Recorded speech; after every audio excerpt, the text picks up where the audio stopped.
Hi friends, இப்போ நம்ம சக்திவேல் பார்க்க போகிற சக்திவேலில் வந்துட்டு நம்ம தேனை கன்வின்ஸ் பண்ணுறதுக்குனே மீனால கூட்டு வந்திருப்பாங்க போல. அம்மா சாமி, நீ உங்கள் அம்மாவுக்கு மேலே இருக்கமா அப்படிங்கிற மாதிரி இருக்குது. ஒரு பொண்ணோட இழப்புனா அவ்வளோ சர்வசாதாரணமாக ஆயிடுச்சு அவனுக்குலாம் அப்படிங்கிற மாதிரி இருக்குது.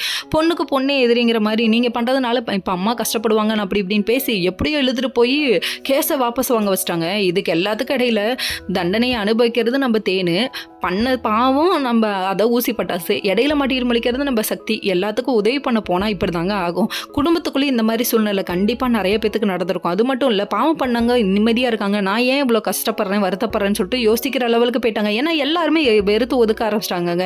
இதெல்லாம் ஒரு பக்கம் இருக்க, என்ன பண்ணுறதுனே தெரியாமல் யோசிச்சுட்டு இருக்காங்க நம்ம சக்தி.